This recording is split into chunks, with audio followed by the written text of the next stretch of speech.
Welcome to TYT. I'm your host, Anna Kasparian. As you can probably already see, Cenk Uygur is still out, but he will be back tomorrow. Today, I will be doing a solo first hour because there is a lot of dense policy to get into, and it would be best to just kind of give you the details of what transpired over the weekend with the Senate passing the so-called Inflation Reduction Act, even though it has nothing to do with inflation, but we'll discuss it later. And then in the second hour, I'll be joined by Wosny Lambre to talk about some other news today, including some updates in regard to the Ahmaud Arbery case, the individuals who shot and killed him. Turns out that there are further consequences for their actions, and I want to share that story and more with you.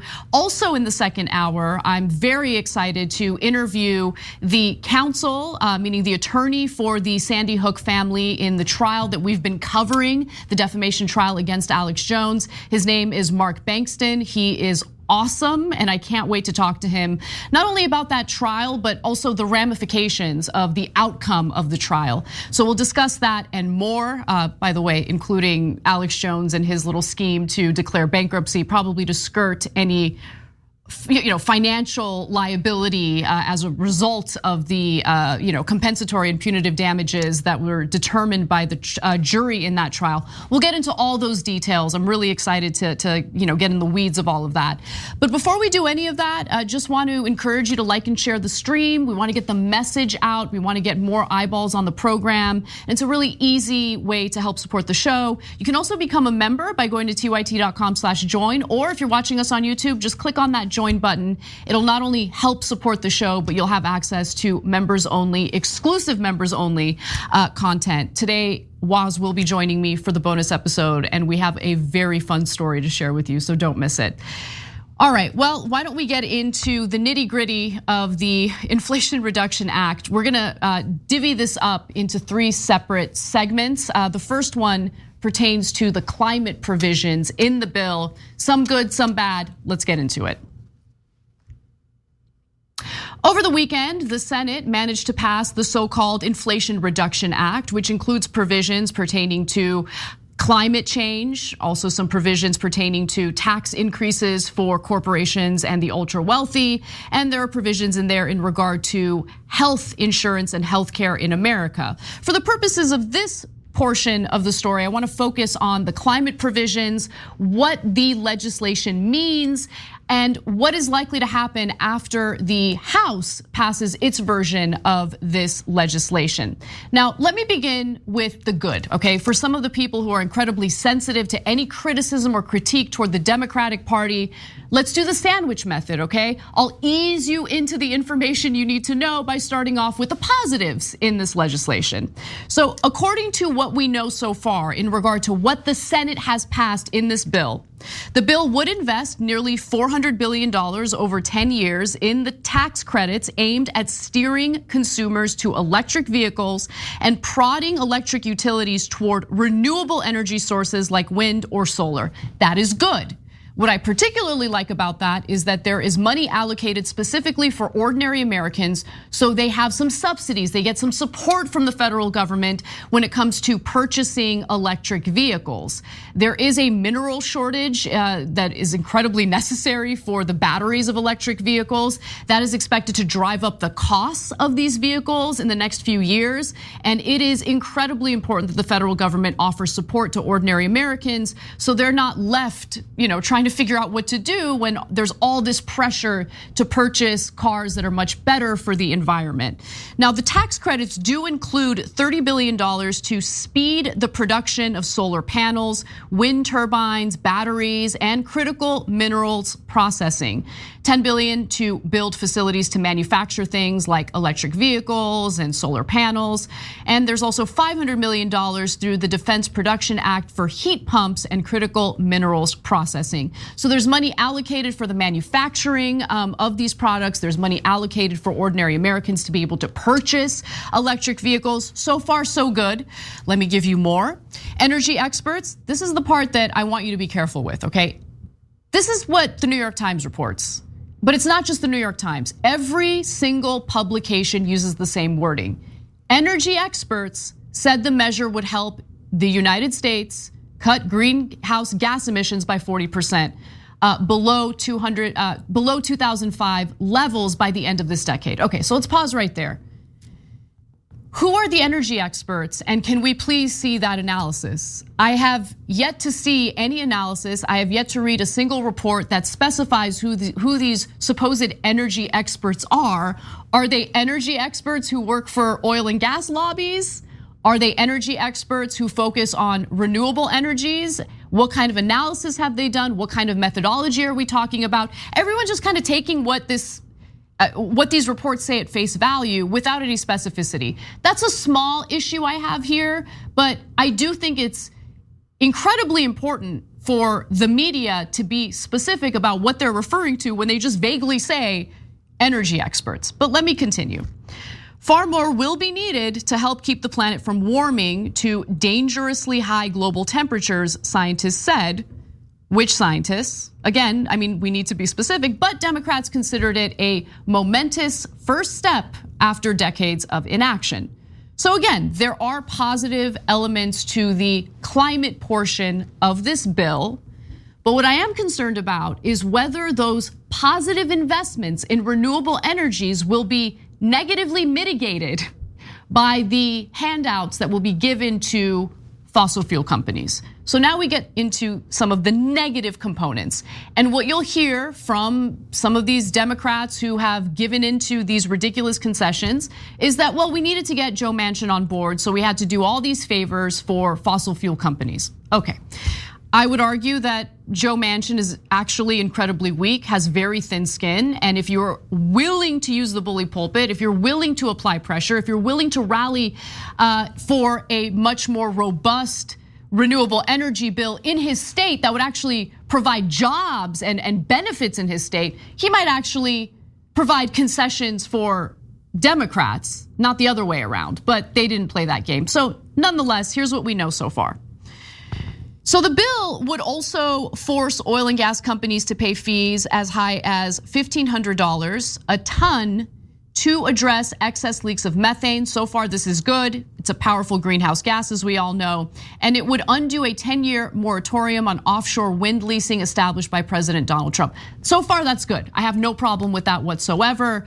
But one great way of preventing methane leaks is to, maybe start winding down on fracking for natural gas, which typically leads to methane leaks. But that is not what's going to be happening in the future. Based on the wording of this legislation, there could actually be an expansion of fracking for natural gas.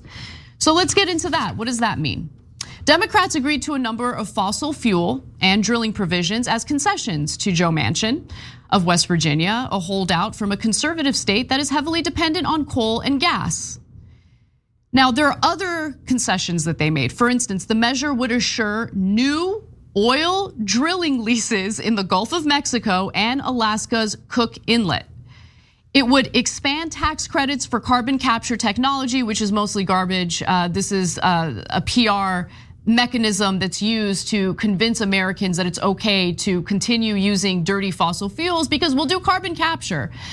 It would mandate that the Interior Department continue to hold auctions for fossil fuel leases if it plans to approve new wind or solar projects on federal land. So do you understand how that works? The timing is important.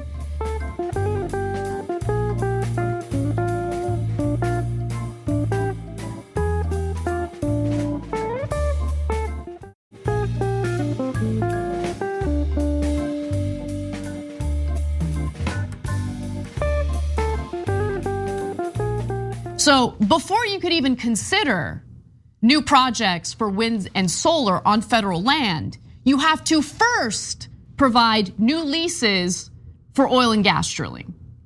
That comes first. That's number one. I think that's a bit of a problem. And I have not seen any sound analysis showing what kind of impact that'll have on the positive components of the climate provisions in this bill. Everyone's just kind of saying, oh, but even with all these negative provisions, it's okay because it's a net positive. Is it? Where's the analysis that shows that? I would like to see it. I don't just want to take what corporate media says at face value, but I'll continue.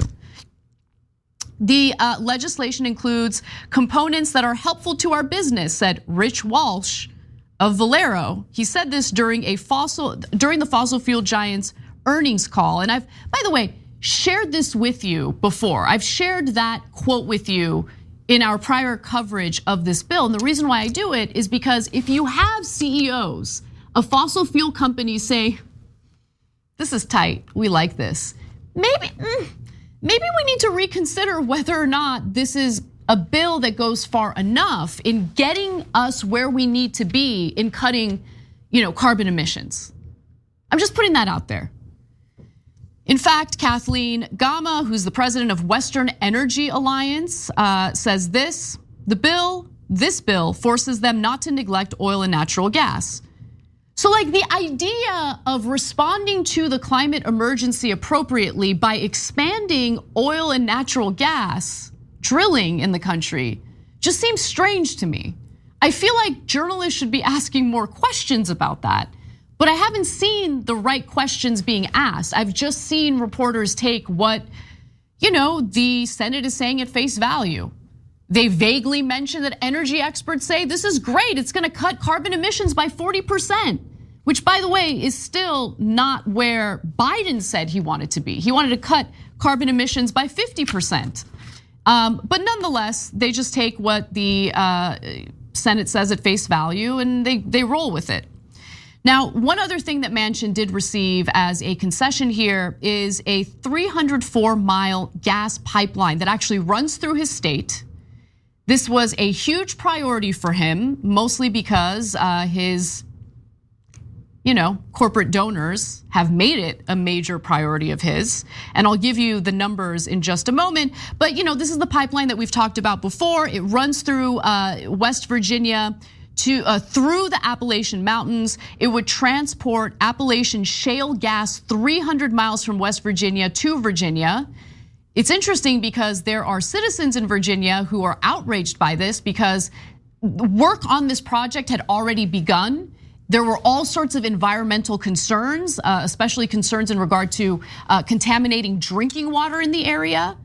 And there have been people living in West Virginia who spoke to the press who were like, great that they had all these closed door negotiations and conversations. We weren't privy to those negotiations. We were not spoken to at all about these negotiations. And this is a pipeline that's going to negatively affect us, but it doesn't seem like anyone in the Senate seems to care about that. Now, why is this a priority for Joe Manchin? You just follow the money. It's so easy. You don't have to be a genius to be a decent journalist, okay? I'm not a genius at all.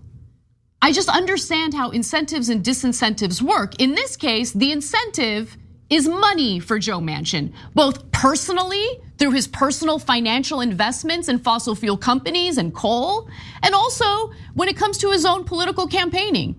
Let's get to those numbers. So natural gas pipeline companies have dramatically increased contributions to Manchin from just $20,000 in 2020 to more than $331,000 so far this election cycle. Manchin has been by far Congress's largest recipient of money from natural gas pipeline companies this cycle, raising 3 times as much from the industry than any other lawmaker. Gee, I wonder if that might have an impact on how politicians behave or what politicians fight for when it comes to this kind of legislation. Now, again, I think this pipeline is a disaster. I would prefer that it is not included in this legislation. However, if it is a small concession relative to the positive climate provisions in the bill, great. But I'm not convinced because there hasn't been a single journalist who has shown us that analysis yet. And I'm not gonna just take what the Senate says at face value. More, because Manchin is not the only one taking bribes from fossil fuel companies. I think this is very relevant. Because when we talk about concessions to Manchin, it's always framed as, well, these Democrats, what can they do? What can they do? They really wanted to ensure that there was no expansion for drilling for natural gas and oil, but what could they do? Except it seems like they like to lean on Manchin as the heel. What do I mean by that? Well, let's get to Chuck Schumer here, who's of course Senate Majority Leader. Next Era Energy, a utility giant and stakeholder in the Mountain Valley Pipeline, is a top donor to both Manchin and Senator Chuck Schumer, who negotiated the pipeline side deal with Manchin. Schumer has received more than $281,000 from NextEra this election cycle. I'm sure that had absolutely no impact on Schumer's decision to just cave and give all these concessions to Manchin. I'm sure, Manchin really had to twist his arm, right? Or maybe Manchin didn't really have to twist his arm. Maybe Manchin was a convenient excuse. Maybe we need to follow the money. Maybe the reporting needs to reflect what's really taking place here, with money influencing the behavior of our politicians to essentially work against us, ordinary Americans, and work in favor of fossil fuel companies. But again, I'm gonna hold out hope that maybe, just maybe, that even with all these negative climate provisions in the bill, the positive climate provisions will outweigh the negative, maybe. But I'm not convinced yet because again, we haven't seen the evidence. We haven't seen the analysis. We don't know what the methodology is, and we certainly don't know who these energy experts are. But we'll wait and see. And in the meantime, people can get angry at me for just merely mentioning the negative provisions, but they exist whether you like it or not. All right, well, let's move on to the healthcare component here, because in this case, pro-life Republicans really seem to hate helping people with diabetes live in this country.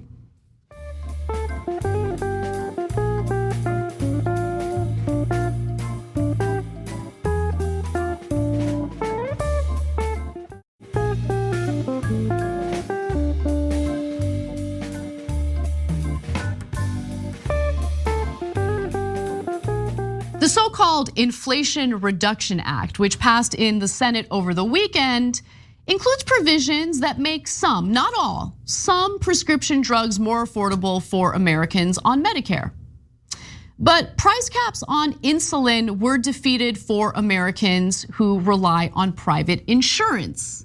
And the reason why that happened is because, well, Republicans blocked it. The same Republicans, by the way, who purport to be pro-life. The same Republicans who seem to think that it's okay to force a woman to carry a pregnancy to term, force a woman, or in some cases a girl, to go through childbirth against her will. They think that they're pro-life. Except if you have diabetes and you can't afford your insulin, they'll abandon you, knowing full well that you might die because you can't afford the insulin you need to survive. So let's get into the details. How did this happen? How was it defeated? Well, this is how the provision would work. Now, Medicare, as the bill is written today, will be able to negotiate the prices for 10 prescription drugs. Not today, not tomorrow, not next year, but starting in 2026. So in 2026, wow, Medicare can finally start negotiating prices for 10 prescription drugs. Now, after 2026, the list can include more drugs in following years. But that part of this legislation is incredibly vague. I don't know what that means. Does that mean it can expand to 10 more drugs, one more drug? What are the numbers here? That's, as we know right now, very unclear. But there are some out-of-pocket price caps in the bill for the nation's seniors. That is a positive component of this legislation. For instance, the package would cap out-of-pocket costs that seniors pay annually for prescription drugs at $2,000 and would ensure that seniors have access to free vaccines. Overall, that's pretty good, but I also want you to consider that our nation's seniors are usually on fixed incomes. So $2,000 is still a lot of money, but I'm in favor of price caps, out-of-pocket price caps, especially with the incredible greed that we see from these pharmaceutical companies. Now, the package would also extend subsidies to help Americans afford private insurance offered through the Affordable Care Act marketplace. Now, these subsidies were in place, they were set to expire. Thanks to this legislation, they will be extended. That is also good, okay? But here's what the so-called pro-life Republican senators did. Now, Democrats wanted a price cap on insulin for everyone, okay? Including those who rely on private insurance. Republicans are like, nah, No, we're not about that. They decided to keep that provision intact for Medicare recipients, but if you are reliant on private insurance, the price cap didn't make it, okay? Despite an adverse ruling from the chamber's parliamentarian, who, by the way, could have easily been overruled by Kamala Harris as the Senate president, Democrats opted to keep the full price cap provision in the bill anyway. Democrats would have needed 60 votes, their entire caucus plus the support of 10 GOP members to beat back that challenge. They came up short. Okay, so let me decode that for you a little bit, right? So the Senate parliamentarian weighs in whenever the Senate tries to pass something through reconciliation, meaning pass something without the legislative filibuster, pass something with a simple majority of 51 senators, rather than having to pass something with 60 senators. Parliamentarian jumps in and says, you can't do the price cap for insulin for people who rely on private insurance because that doesn't impact the federal budget. You can only pass things through reconciliation if it has an impact on the federal budget. Well, look, again, Kamala Harris as the Senate president can jump in and be like, overruled. I'm just gonna disregard what the parliamentarian says. She has the right to do that. They didn't do that. Instead, they tried to pass it with the 60 votes necessary to pass that provision, and guess what? It didn't pass. Of course it didn't pass. So Republicans did vote against it. I do want to note some Republicans did support the price cap in the 57-43 vote for the measure, but not enough joined Democrats in support of it to meet the threshold for passage, because you do need 60 senators if you're gonna try to pass this through a non-reconciliation way, okay? So you don't have enough Republicans. I think Democrats saw that coming. And so let's talk about the impact this is gonna have on Americans, okay? Diabetes affects a lot of Americans, 1 in 10 to be exact, taking a serious toll on both quality of life and personal finances for many. According to the CDC, people with diagnosed diabetes have more than twice the average medical costs than those without diabetes. When comparing the United States to countries around the world, the cost of insulin in the United States is 8 times higher than the combined average of their high-income nations. And so, since it's so unaffordable in America, what do diabetes patients end up doing? Well, according to Charity RX, they did a survey and they found out that 79% say that insulin has posed a financial difficulty for them personally or for those in their care. 4 in 5 have taken on credit card debt to afford insulin. $9,000 is the average amount of debt people have taken on to cover insulin costs. And in an effort to lower costs, 62% have skipped and or adjusted the dosage of insulin injections for themselves or as a caregiver for someone else to cut down on costs. You could die. Let's just keep it real. You're messing around with dosage because you can't afford the medication, you can't afford the insulin. You're putting your life at risk. And it's not because these patients want to do it, it's because we have a broken system that is constantly protected by corrupt politicians in Congress, in this case, in the Senate. So what I found fascinating was that Republican Senator Joni Ernst just recently in 2020 gave a speech indicating that she knows full well how damaging the unaffordable price of insulin is to Americans across this country. She knows it, but she's one of the senators who voted against the provision that would have capped the price of insulin to $35 for private insurance recipients, right? So let's watch that speech. This is what she said in 2020. The skyrocketing cost of prescription drugs has become a matter of life and death for so many. We've heard the heartbreaking stories of individuals who could not afford their insulin, were forced to ration and skip doses, and as a result, they lost their lives. I remember quite vividly a conversation I had with an Iowa mother explaining how she lost her son, who as a young man was rationing his insulin because he could not afford to do more. there she is. She knows what's going on.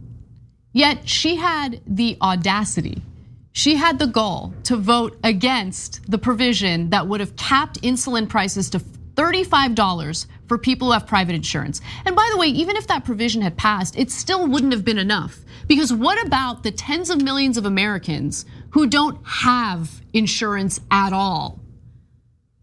We just leave them alone and allow them to die because they can't afford the medication they need to survive in one of the richest countries in the world? Is that what we do? Yeah, that's what we do. Joni Ernst, along with all the other Republican lawmakers who voted against this, are just flat out disgusting, corrupt monsters. They don't care about their constituents. They don't care about doing anything other than using their position of power to do what? To enrich themselves. They'll give the floor speeches to make it seem as though they're empathetic to the plight of Americans across the country. But at the end of the day, when push comes to shove, when they have the opportunity to do the right thing, they never cast the right vote to do right by their own constituents. That's who Joni Ernst is. That's who all those other Republicans who voted down that provision are. They don't care. They'll try to piggyback off of a populist environment in this country and pretend like they understand the genuine concerns of Americans, the genuine economic realities that Americans are facing today. But at the end of the day, all it really is PR for themselves. Actions speak louder than words. They've shown us through their actions. They don't actually care about what Americans are facing in this country, especially when it comes to the cost of pharmaceutical drugs. Finally, I wanted to give some props to Bernie Sanders because he fought as hard as he could to include amendments in this legislation that would have yielded a much better result, much better bill.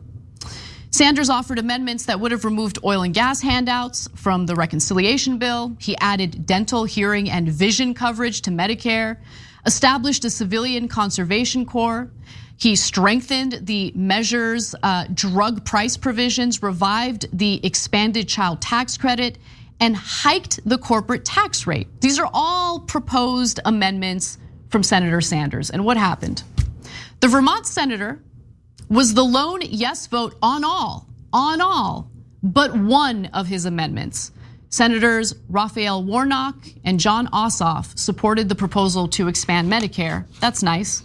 It's not nice that only 2 Democratic senators signed on for that.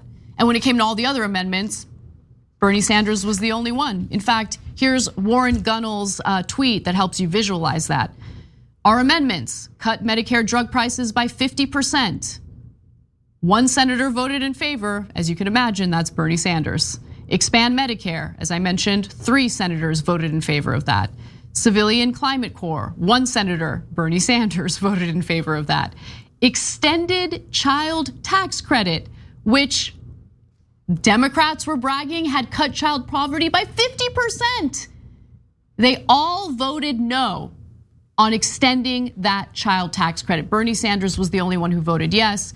And when it comes to striking fossil fuel provisions in the bill, again, Bernie Sanders was the only Democratic senator who voted yes. So while we have all this negative coverage of corporate Democrats like Manchin and Sinema, understand that they're really the 2 that have no problem serving as the heel or the heels. There are a bunch of other corporate Democrats who are too cowardly to be as vociferous as Manchin and Sinema are. But they exist. So you get rid of Manchin and Sinema, and another corporate Democrat will take their place. Because at the end of the day, that corporate cash means more to them than doing right by their own constituents. All right, we gotta take a quick break. When we come back, we'll get into the Krysten Sinema tax increases portion of this bill. Don't miss that. We've got that and more coming right up.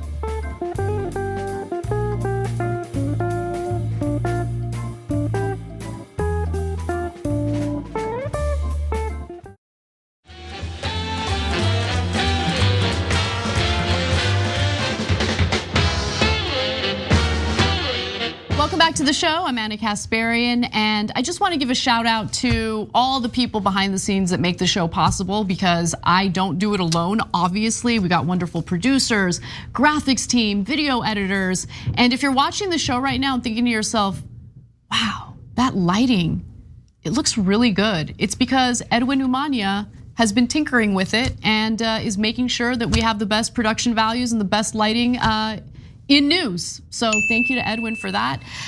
Well, why don't we get to our next story, because Krysten Sinema did exactly what I expected her to do. Find someone who loves you the way Krysten Sinema loves the private equity and venture capital. You know, she fought really hard for that carried interest tax loophole. That's right. We have learned that over the weekend, Senator Krysten Sinema, who is handsomely paid by private equity firms and corporations, did what she could to ensure that some of the tax provisions that would, just modestly get private equity firms and corporations to pay a modest minimum tax. She gutted that. She gutted it, and I'll tell you exactly how she did it. And it's something that was so incredibly predictable. In fact, I predicted it on July 28th. And we'll get to that prediction in just a second, but first, a few details. The tax proposals were shaped, as the New York Times reports, by Senator Sinema, Democrat of Arizona, who resisted her party's push to increase tax rates on the country's wealthiest corporations and individuals. Now, while Democrats, by the way, promised to stick together and avoid voting along with Republicans and their amendments, Sinema decided to break that promise, because who cares, right? I mean, she gets to do whatever she wants, and no matter what, she gets rewarded for it, both by the press and by her fellow Democrats in the Senate. Sinema on Sunday backed a Republican amendment to shield businesses that rely on capital investment from private equity groups from the 15% corporate minimum tax that Senate Majority Leader Charles Schumer included in the Inflation Reduction Act. All right, let's pause for a second. 15% minimum tax. Because right now we have corporations who pay nothing in taxes, federal taxes. We have corporations who get tax refunds at the end of the year. Corporations that are incredibly successful, bring in billions of dollars a year, they end up paying nothing in taxes. So this provision, as it was originally written, was already, honestly, weak sauce. It's like, can you guys please pay like just 15%? Now, if you're a working American and you're getting your pay stub, I want you to look at your pay stub. I want you to take a look at what your tax bracket is, because I guarantee you are probably paying more percentage-wise in federal taxes than the wealthiest people in this country. And if this provision had passed, you still probably would have been paying more percentage-wise in federal taxes than the wealthiest people in this country. We couldn't even get a modest tax increase. So the amendment was sponsored by Senate Republican Whip John Thune. Yeah, that's who Sinema's rubbing shoulders with, who says the 15% corporate minimum tax would raise taxes on businesses with less than $1 billion in profits, because it would apply to private equity groups that have partnership interests in those businesses.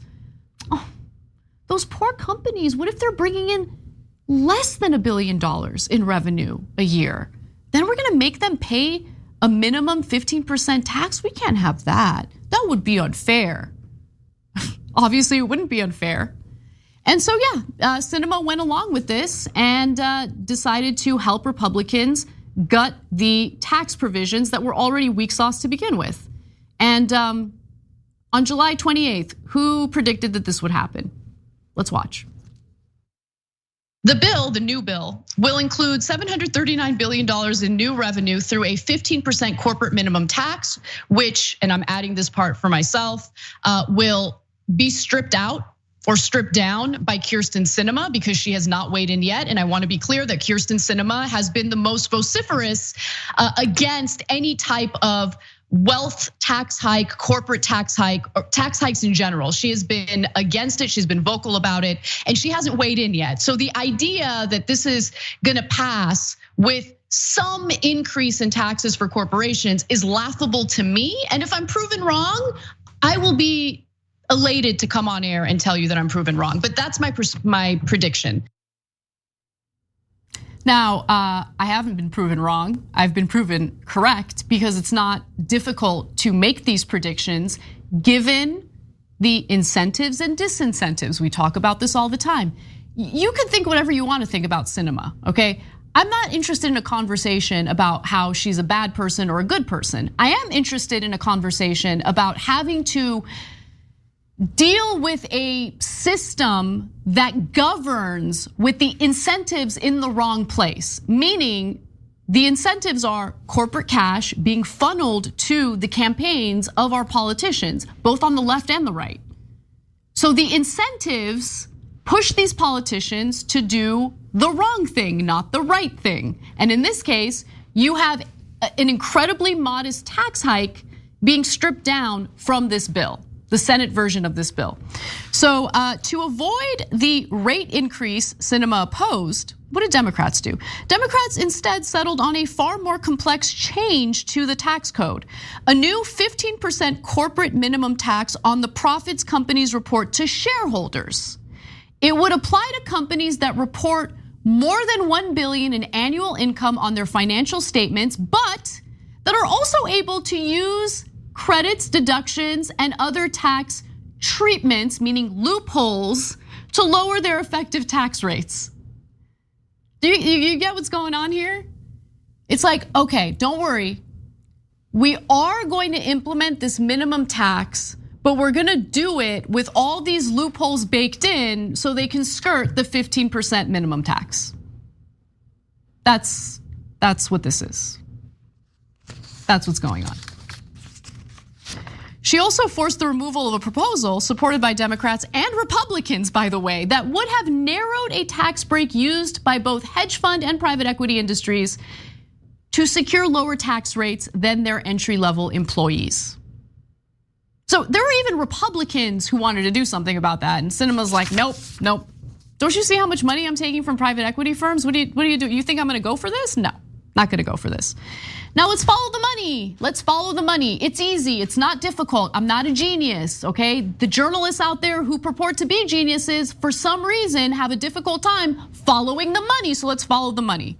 Financial Times, which actually, in the grand scheme of things, does decent reporting, gives us the numbers when it comes to Sinema's campaign contributions from the financial industry. In fact, according to the Federal Election Commission filings, Sinema has received more than $500,000 in campaign donations from private equity group executives in this election cycle alone. One election cycle alone, representing about 10% of her fundraising from individual donors.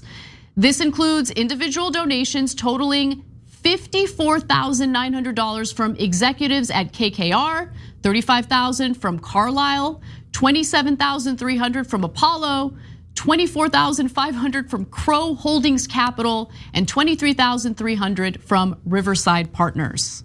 And despite Sinema looking out for billionaires and serving as an obstructionist to her own party's policy goals, the media did decide to reward her. I think that's relevant here with this headline. Here's the Associated Press. Senator Joe Manchin sealed the deal, reviving President Joe Biden's big economic, healthcare, and climate bill. But it was another Democratic senator, Krysten Sinema of Arizona, who intently, quietly, and deliberately shaped the final product. Aren't they heroes, everyone? The two obstructionists in the Senate who have blocked every important provision, including universal child care, extended child tax credits, free community and public college, money to help with elder care, all of those provisions gone. But the people who blocked those provisions, the people who stripped that original bill of everything that would have actually helped ordinary people, those politicians are heroes, according to the corporate press. That is the game that we see play out over and over again. And finally, again, the focus always tends to be on Sinema and Manchin because they are the most vocal against the provisions that the vast majority of Americans want. But the money influences others in the Senate, including Senate leadership, like Chuck Schumer. So let's just go to graphic 8 here. Executives at groups including Blackstone, KKR, and Lazard have also collectively donated $1.28 million to New York Senator Chuck Schumer, the top Democrat in the Senate, representing about 4.4% of his fundraising from individual donors this cycle alone. This is how the game is played. It's not about good or bad. It's about incentives and disincentives. And people like to belong to tribes. If you vote as a Democrat, you want to protect the Democratic Party at all costs. But consider what the costs are. Because when you provide cover for this kind of corruption, you're gonna constantly get screwed over. And that is what we're seeing right now when it comes to the climate provisions, when it comes to the healthcare provisions, and certainly when it comes to incredibly modest tax hikes for the wealthiest people in this country. Ordinary working Americans who are just scraping by shouldn't have to pay a higher percentage of their income in federal taxes than the wealthiest people in this country do. I don't know, maybe that's a super radical idea, but that's where I stand. We gotta take a break. When we come back, we've got more news for you. We're gonna switch gears and talk about other things happening in the country, including baby drop boxes that are now being implemented across the country because women are being forced into pregnancy and childbirth. We'll be right back.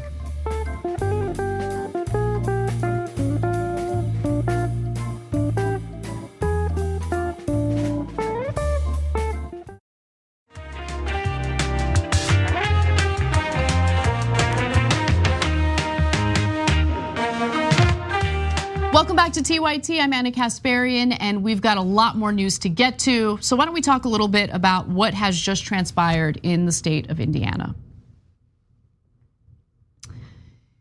Indiana is unfortunately the latest state to pass a near total abortion ban, and the first state to do so after the reversal of Roe in the Supreme Court. Now, Indiana is one of the few red states that actually did not have a trigger law that would immediately come into effect as soon as the Supreme Court reversed Roe. But it didn't matter because the state lawmakers immediately got to work and decided to draft legislation, which unfortunately passed. And this will have major ramifications, not just for the women living in that state. It'll have major ramifications for other women in other states who were relying on Indiana to get the abortion care they needed. Now, the Republican-dominated state Senate approved the legislation 28-19 in a vote that came just hours after it passed Indiana's lower chamber. The bill, which will go into effect soon on September 15th, allows abortion only in cases of rape, incest, lethal fetal abnormality, or when the procedure is necessary to prevent severe health risks or death. But it's never enough for the religious zealots in this country. I want to be clear about that, because apparently this draconian legislation wasn't draconian enough for the religious zealots and the theocratic authoritarians in America. In a statement, anti-abortion group Indiana Right to Life opposed the exceptions and said the new law did not go far enough in cutting abortion access. So if the mother's life is at risk as a result of the pregnancy, let her die. That's how pro-life they are. These exceptions, unacceptable. These people, the fact that they have a stranglehold on red states in this country is so incredibly depressing, especially when it's abundantly clear that they don't care about life at all. The idea that an exception would be made for a woman who might die as a result of a pregnancy complication, like they think it's crazy. That's unacceptable. That's how pro-life they are.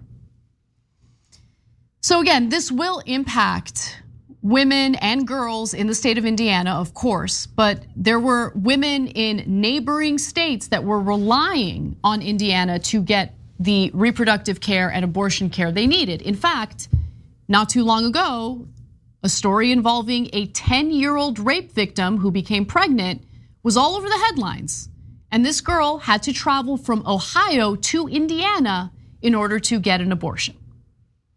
If she was dealing with a similar issue in September of this year, she would not be able to go to Indiana. Her family would not be able to take her to the state of Indiana to get the abortion she needed as a 10-year-old girl who was impregnated by her rapist.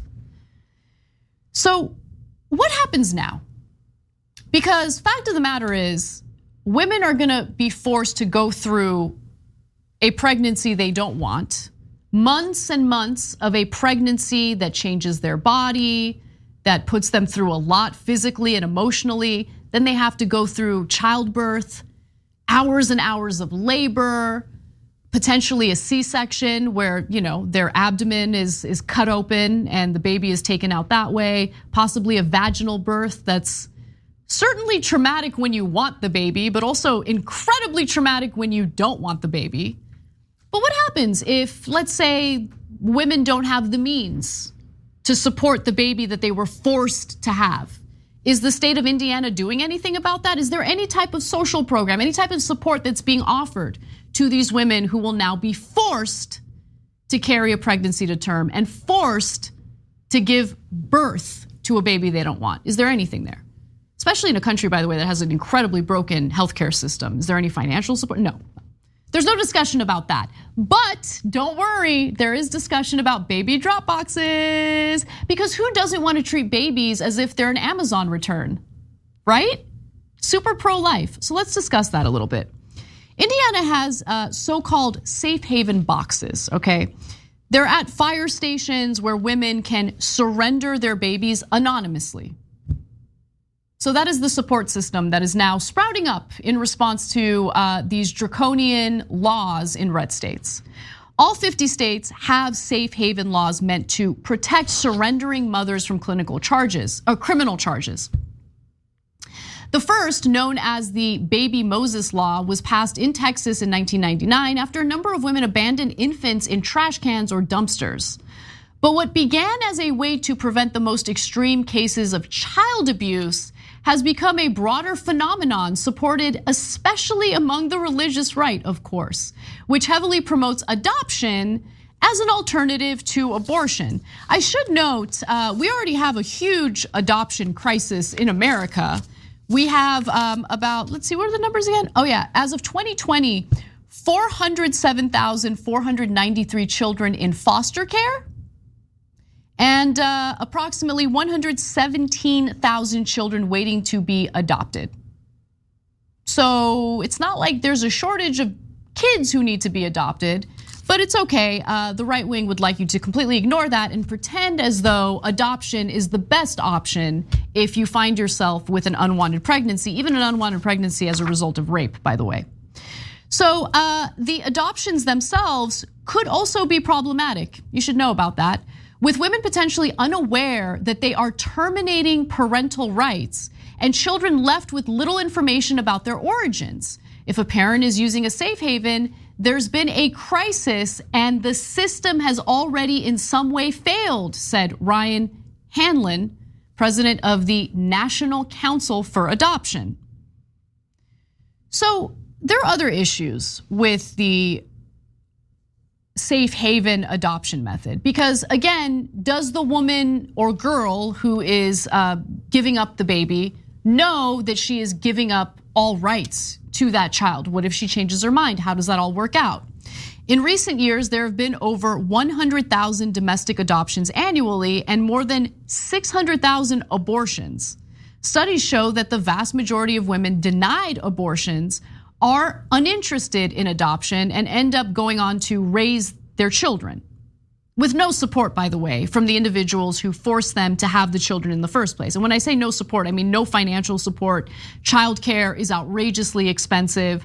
I don't know how they're expected to go to work and provide a living for the baby they were forced to have when they don't have the option of childcare because it's astronomically expensive. But nonetheless, there's no one in state government focusing on that. They're focusing on baby drop boxes instead. Monica Kelsey, by the way, is the right-wing founder of Safe Haven Baby Boxes. She learned about the use of these drop boxes when she was traveling and learned about how they were using these in medieval Europe. She's like, yo, medieval Europe, they knew what they were doing. Let's bring it back to the United States. Great, that's awesome. To use one of Monica Kelsey's boxes, a parent pulls open a metal drawer to reveal a temperature-controlled hospital bassinet. Once the baby is inside and the drawer is closed, it locks automatically. The parent cannot reopen it. An alarm is triggered and the facility staff can access the bassinet. The box also sends out a 911 call. According to Kelsey, she says that the baby is tended to within 2 minutes. But she is the person who founded this whole baby box situation. So I would take her statement with a grain of salt. I don't know if that's actually true. So far, I haven't read any reports indicating that the babies that have been given up in this way have suffered any type of physical consequence. They seem to be okay. But there are other issues. Is this infant being surrendered without coercion? Is this a parent who is in a bad spot and could benefit from some time and a discussion in a warm handoff experience to make their decision? That's Micah Orlis. He's the director of a safe surrender clinic at Children's Hospital Los Angeles. In fact, Dr. Orlis of the Los Angeles Safe Haven Clinic performs psychological and developmental evaluations on some 15 such babies annually, often allowing them, following them through their toddler years. His research found that more than half of these children have health or developmental issues, often stemming from inadequate prenatal care. So I just want to focus on that for a second. No discussion about ensuring these women, and in some cases girls, I hate to say it, get the adequate prenatal care they need if they're forced to have these babies. There's no discussion about a social safety net to ensure that they have the economic stability necessary to take on the massive financial burden of having a baby. There's even little discussion, I haven't seen anything in terms of state legislation to discuss, funding for adoption services.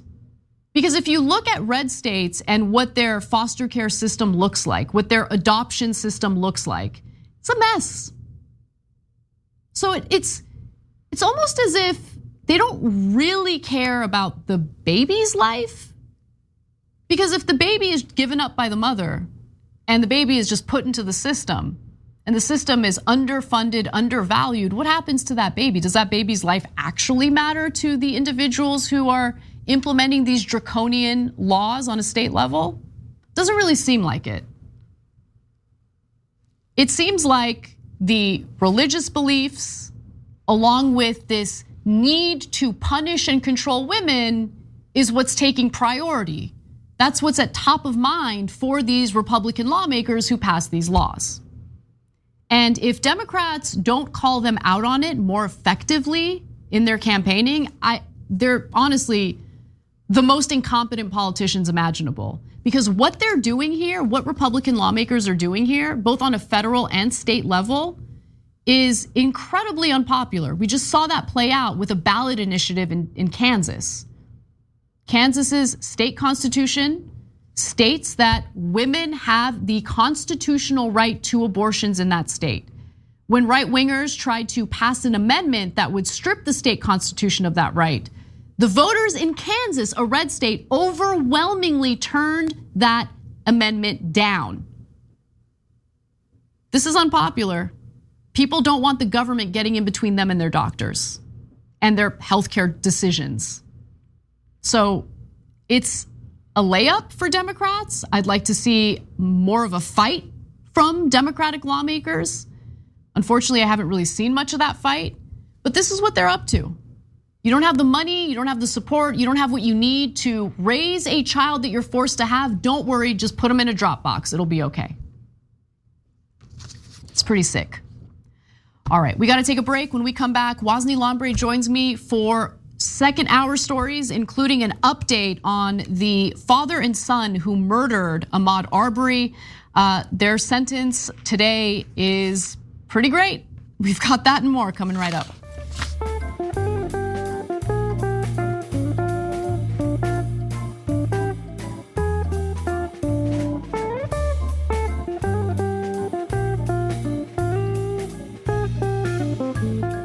Thanks for listening to the full episode of The Young Turks. Support our work, listen ad-free, access members-only bonus content, and more by subscribing to Apple Podcasts at apple.co/TYT.